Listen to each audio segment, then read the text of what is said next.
ইলম অর্জন করা ফরজ ছিল, কিন্তু আমরা আজকে অনেকে বলি এক এক হুজুর এক এক কথা বলে, কার কথা মানবো ভাই? এই কথা আপনি কেন বলেন? আপনি দিন ইলম অর্জন করেন এই জন্য বলেন।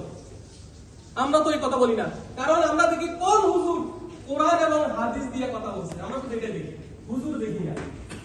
সে কত বড় হুজুর সেটা দেখি না, দেখি কি কোরআন এবং হাদিস আছে কিনা। কারণ আল্লাহ সাল্লাম কি বলতে, তারা প্রকৃত আমরাইন লান তাদিল্লু তামাসসাকতুম বিহিমা, আমি তোমাদের মধ্যে দুটি জিনিস ছেড়ে যাচ্ছি, যতক্ষণ পর্যন্ত তোমরা এই দুটিকে আঁকড়ে ধরবে পশ্চিম কালেও পথভ্রষ্ট হবে না। সেই দুটি কি?